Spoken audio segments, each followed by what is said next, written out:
بسم الله الرحمن الرحيم الحمد لله رب العالمين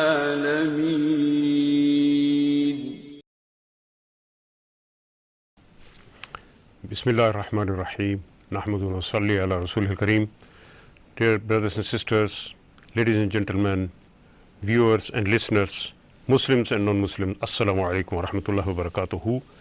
We are starting today from ayat 101 of Surah Al-Baqarah.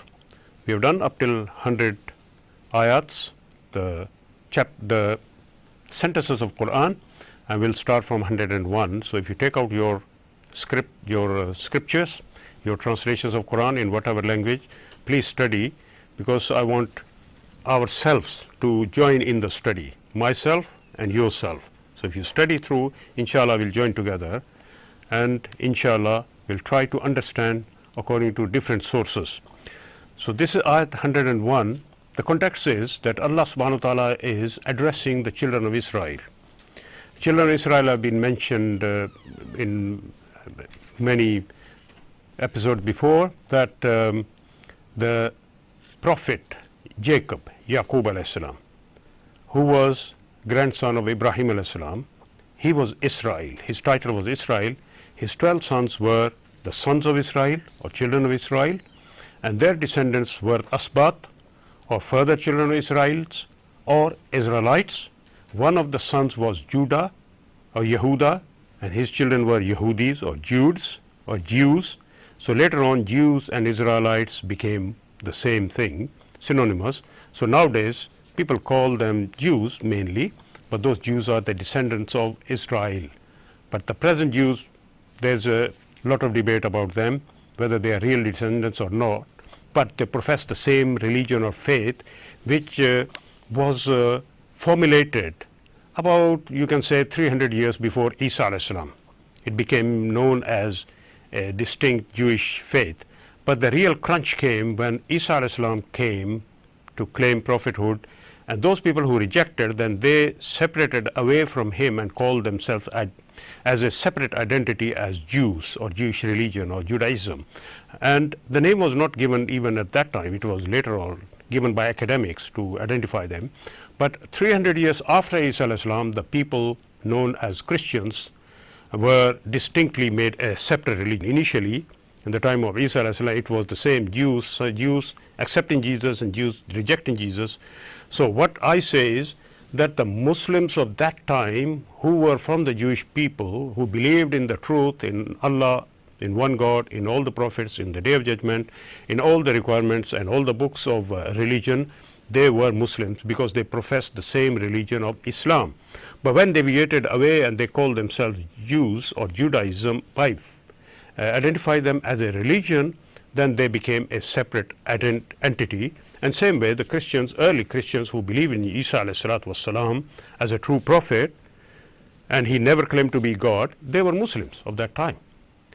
They believed in him. Those who supported him or those who followed him, they were Muslims of that time.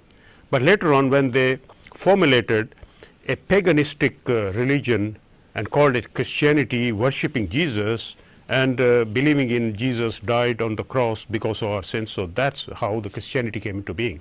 So Allah subhanahu wa ta'ala here is addressing from the ruku number, or the chapter, or the, what you can say, paragraph number 5 until 14. So about 10 chapters Allah is addressing to the children of Israel in Qur'an.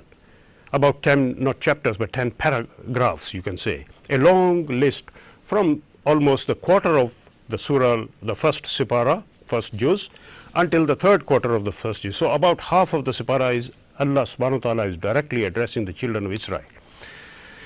And that means the Jews of the time of the Holy Prophet Muhammad sallallahu alaihi wasallam, who were in Medina and elsewhere in Arabia, and also through that we should address the Jews. So this is the dialogue.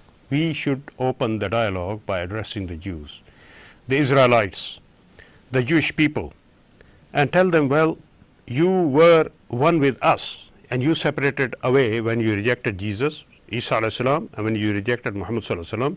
So what we are inviting you is to that commonality which you were before that, before the rejection. So if you stop rejecting, then you come to acceptance, then we will be one. And this is mentioned in ayah 100 as well, which Allah says, أَوَكُلَّمَا عَاهَدُوا أَحَدًا نَبَذَهُ فَرِيقٌ مِّنْهُمْ بَلْ أَكْثَرُهُمْ لَا يُؤْمِنُونَ. It's not case that every time they make a covenant, then some party among them throw it aside. So it means not all Jews break the covenant, but the truth is most of them believe not. So most of those rejectors, they don't believe it. And in ayat 99 Allah says, indeed we have sent, وَلَقَدْ أَنزَلْنَا إِلَيْكَ آيَاتٍ بَيِّنَاتٍ وَمَا يَكْفُرُ بِهَا إِلَّا الْفَاسِقُونَ.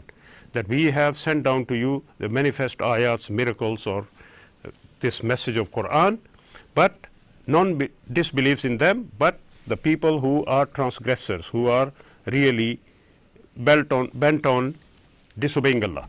So here in ayat 101, Allah subhanahu wa ta'ala is readdressing the same message, that you should follow the book of Allah, the Prophet of Allah, the religion of Allah, which was coming down from Adam alayhi salatu wasalam through to all the prophets, Nuh alayhi salam, Ibrahim alayhi salam, Ibrahim's son Ismail, Ismail's brother Isaac, Ishaq's son Yaqub, Jacob, Israel, Israel's son Yusuf and his brothers, and then further on to Musa alayhi salam and his brother Harun, Moses and Aaron, and then down to David, Dawood alayhi salam, and Sulaiman alayhi salam, Solomon, and then to Zachariah alayhi salam, his son Yahya, John the Baptist, and then Isa alayhi salatu wasalam, from the children of Israel. These are Israelite prophets. From Jacob was himself Israel, so he was not Israelite, he was not a Jew.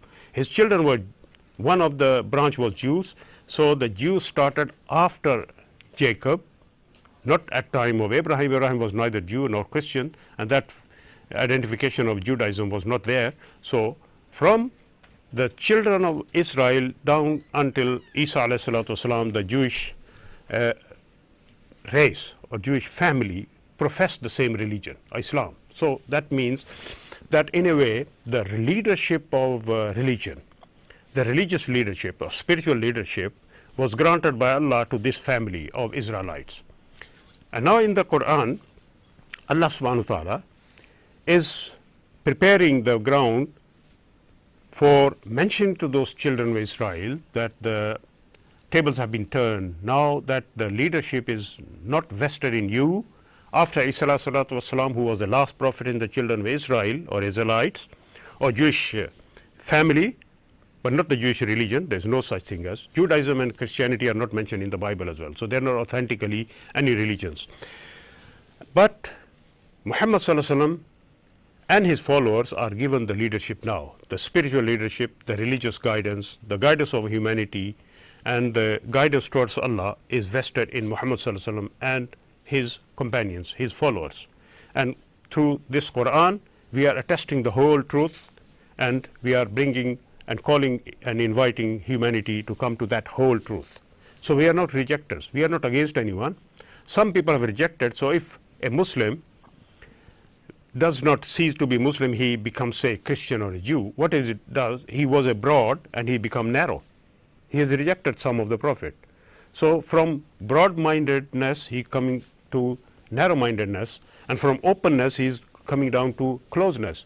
So that's why it's not allowed that you go back in the clock goes forward, you don't go back. So a Muslim should not go back to the versions of the earlier Islam, which was named as Christianity or Judaism or any other religion, but Islam carries on the legacy of all the prophets. So the whole truth is found in the Qur'an. So Allah subhanahu wa ta'ala now says, وَلَمَّا جَاءَهُمْ رَسُولٌ مِّنْ عِنْدِ اللَّهِ مُصَدِّقٌ لِمَا مَعَهُمْ نَبَذَ فَرِيقٌ مِّنَ الَّذِينَ أُوتُوا الْكِتَابَ كِتَابَ اللَّهِ وَرَاءَ ظُهُورِهِمْ كَأَنَّهُمْ لَا يَعْلَمُونَ.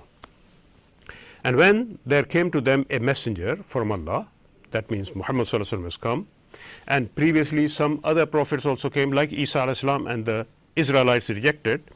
So this prophet, Isa alayhi salam, he confirmed the Torah and Zabur, and Muhammad sallallahu alaihi wasallam also confirmed what was in Torah and Zabur and Injil. And these people, the prophets who came, Allah says, confirming what was with them, what was already revealed to those people through their prophets, these new prophets will come and consolidate that, reinforce that, but still a party of those who were given the scripture threw away the book of Allah behind their backs. So those people, the Ahl al-Kitab, or the people of the book, or the people who were given book or part of the book, that means the Israelites or the Jewish faith which they profess to be, and they rejected the book of Allah and threw it behind their back. It doesn't mean physically throwing behind the back, taking the book and throwing behind the back. What it means, not following it, rather keeping the book behind them, yourself guiding the book. So changing the book according to the people's own wish and whims. So this is the worst kind of thing, that you don't follow Allah, but rather you interpret or change or interpolate the book of God to suit your own wishes, so your own plans, your own agenda. So God's agenda should be followed, not your agenda. So some people, even in so-called Muslims as well, there are some people who want to interpret Quran the way they like it, or they want to get convinced by what they are convinced, and they don't want to change themselves according to Quran, or rather they want Quran to be changed to them. But Quran is something which cannot be changed. It is open for everyone to study, and that's why I'm inviting research into it, thinking into it, understanding Quran, because Quran is for understanding and studying. So when we recite Quran, we don't understand it. Recitation is good, we get sawab, but understanding is what will guide us, what will give us food for thought. So this is what we are here in this program of understanding Quran, gaining guidance from Quran by understanding it, by studying it, not just reciting it. Of course, I've recited in Arabic, that is the matn, that is the text, but I'm translating it in English language, and you should study in whatever language you know and try to understand it. And if you have any questions, go to scholars and the experts in Quran and get the answers. Answers are there, all you need is to approach them. So Allah subhanahu wa ta'ala says, those they people, some of the people of the book, they threw away the book of Allah behind their backs as if they did not know, if they did not receive it. So this is the fate of the people. And then, so remark that here the book of Allah is mentioned, that the book of Allah should be followed, should be put in front, and should be taken as a guidance, and not to follow other things. And the other things Allah is mentioning in ayat 102, which mentions sorcery, magic, witchcraft, black magic, and many other so-called sciences which some people are indulging in it, and which are taking them away from the book of Allah, from Sharia, from the law of Allah, from the Sunnah of the Prophet and all the Prophets, guidance of Islam, going and taking them away into the darkness of devil worship, satanism, astrology, God knows, witchcraft, sorcery, and all these things. So these are summed up in this ayat 102 of Surah Al-Baqarah. Allah says, وَاتَّبَعُوا. Instead of the book of Allah, they followed. وَاتَّبَعُوا, they followed مَا تَتْلُ الشَّيَاطِينُ عَلَى مُلْكِ سُلَيْمَانَ. They followed what the devils gave out or recited in the time of Sulaiman alayhi salam, the King Solomon. He was a prophet as well as a king, and he ruled. He was more or less like it's mentioned according historically that Dawood, his father David, was the first king of the Israelite people, and Sulaiman was second king. And Muslims believe that both of these were prophets as well, and Dawood alayhi salam received Zabur. Sulaiman alayhi salam founded or built the Masjid Aqsa, the temple of Solomon, which is known by the Jews, but that is the Masjid Aqsa, the whole complex of Aqsa Mosque, which has dome of rock on it, and that is what has become, unfortunately, the bone of contention between the Jews and the Muslims, whereas Muslims have always safeguarded it for worship, for Muslims, even Christians, Jews, and the Christians, when they took over, they desecrated it, and Muslims, when regained it, they opened it for everyone. And Muslims have always historically protected Jews. So it's unfortunate now that the Jews are trying to desecrate that mosque, and we should work together to bring the sanctity of that mosque back by having dialogue with the Jews, with the Christians as well, and protect that place, because that is holy for Jews, Christians, and Muslims, all three people.